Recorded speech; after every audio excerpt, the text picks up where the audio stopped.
Bem-vindos à rubrica Experimentem dizer à sociedade. Olhem, aquela é a minha namorada. Mas não é bem a minha namorada. É um estado de identidade defensivo que assumiu o controle. Agora temos que esperar que ela retorne ao estado autêntico. E vocês terão uma resposta assim. Borderline estado de identidade defensivo. Considerem Borderline irmão da perturbação dissociativa de identidade, anteriormente chamada de perturbação das múltiplas personalidades. Tem a famosa dissociação associada a quadros de fragmentação da personalidade. Parece que o border, a manifestação dissociativa tem mais a ver com essa questão, né? Você parece que está diante de uma outra pessoa. Quando ela está numa crise de raiva, a dissociação se manifesta como se fosse uma segunda personalidade, né? Essa pessoa borderline, no seu momento de surto, de crise, de fragmentação, que a gente vai chamar de split, né? Que seria essa sair do 0 para o 80, que a gente vai ver daqui a pouquinho. Essa pessoa vai chegar numa delegacia especializada da mulher e vai falar horrores de você. Ela vai querer se vingar de você. Porque naquele momento, ela não é mais aquela pessoa que você conheceu. Ela está no modo como se fosse o Hulk, né? Como se fosse aquele do Magic e o monstro. Ela sai do Magic e vira o monstro. Ela deixa de ser a princesa para se transformar em outra coisa, talvez um dragão. E essa pessoa, ela tá fora de si. Só que esta clivagem no borderline também é estrutural. É parcialmente estrutural. Isto é, há uma fragmentação e dissociação de identidade. Ou seja, basicamente, há ali uma mudança de personalidade, ok? Mas a pessoa continua na mesma a ser, por exemplo, a Joana continua a ser a Joana. Só que o contexto que existe na mente dela é totalmente diferente. A realidade falsa, que é criada pela mente, tipo, é totalmente diferente. E tipo, basicamente, a pessoa, o familiar, ou parceiro amoroso que é isto, parece que é tipo, uma outra pessoa. Parece que a pessoa que a conhecia está possuída. E isto, claro, associado ao facto de os botões de empatia, de remorsos, de conexão emocional estarem desligados, estarem no off, ok? Torna a pessoa outra pessoa. Tipo, dá à pessoa comportamentos semelhantes aos psicopáticos secundários. E imaginem, não há um do meu círculo social que lhe vai perguntar sobre a tatuagem. Mano, sabem o que é que me responderam? Nós não temos muita afinidade com ela. Mano, pessoas que eu tinha como amigas. Pessoas que eu tinha como amigas. Tipo, não tive uma. E muitos tipo, foram como o resto dos burros. Imagina, a acreditar que isto era só um término de namoro simples, mano. Mano, mas está tudo maluco, meu. Mas está tudo maluco. Tipo, um sintoma completamente descrito. E o estado de identidade autêntico está debaixo destas camadas todas. Entendem? Mas entendem isto? É o falso chinês. Mano, tipo, porque a pessoa comum, eu estou a explicar isto ao Zé, ao Manelo, à Maria, ao Tony, esqueçam, não entra. Isto não entra. Entendem? Como é que eles não falam disto? Como é que ninguém diz nada? Como é que ninguém informa as populações? Da falta de comunicação aberta por parte de alguns profissionais de saúde sobre a gravidade da sintomatologia da perturbação de personalidade borderline, PPB, e os riscos para quem se relaciona com pessoas com a condição, pode ser atribuída a vários fatores. E a minha história com o borderline ocorre com a minha namorada a ser diagnosticada com borderline grave ou muito grave, com dissociações da realidade graves. Ok? Importa referir que, ao longo deste processo, ela foi passando por vários psicólogos e tive que ser eu a colocar a questão se não seria borderline. Até que depois, por uma avaliação feita por uma psiquiatra, foi feito mesmo o diagnóstico de borderline. Grave, bem grave. Crises dissociativas enormes. Ok? E o que é que acontece? Deu-se o sintoma mais grave do borderline.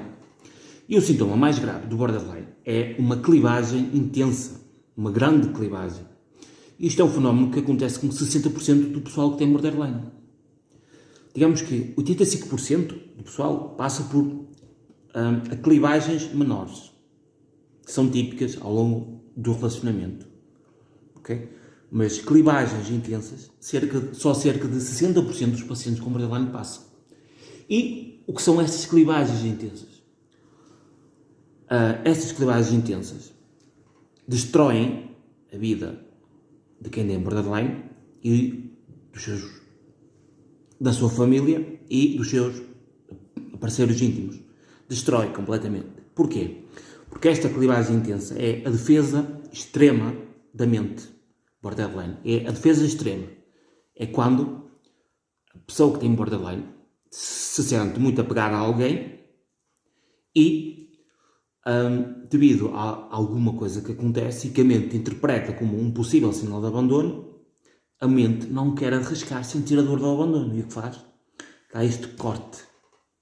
E este corte faz com que a pessoa que tem borderline passe a ver a pessoa amada como inimiga. Este corte faz com que as memórias, os anos vivenciados com a pessoa amada passem a significar-se zero. Porque, para a pessoa que tem borderline, ela só consegue ver coisas más. A mente só lhe permite que ela veja coisas más. A mente distorce-lhe as realidades e pode-se ver que, nesta fase, a pessoa que tem borderline não vai dizer coisa com coisa. Isto é, o que a pessoa borderline vai dizer não coincide com a realidade, não coincide com aquilo que realmente se passou. Ok? E isto faz com que famílias inteiras sejam separadas. Isto faz com que pacientes com borderline vivam saltando de apagão emocional, questão apagão emocional, que a mente provoca, de apagão emocional. Faz com que pacientes com borderline tenham visões completamente erradas daquilo que se passou, das vivências que tiveram. Faz com que pessoas com borderline não tenham uma continuidade no seu eu, não tenham uma continuidade na sua história. Ok? E isto que ocorre em 60% dos pacientes que têm borderline. Okay? Neste momento, ainda não há nenhum protocolo a seguir quando isto acontece. E ainda não há nenhum protocolo a seguir por o parceiro amoroso, por o familiar que vê isto acontecer à pessoa que tem borderline. Okay. Que é, como no meu caso, eu ver uma pessoa que passou comigo 2 anos, vê-la não dizer coisa com coisa, tudo que ela dizia sobre o nosso passado era errado, ter um comportamento completamente diferente, e odiar-me, e a ter a paranoias de que eu estava a perseguir. E isto é duro. E agora imaginem se tiver uma criança envolvida nisto. E eu dei conta que a maioria dos nossos psiquiatras e psicólogos não sabe disto.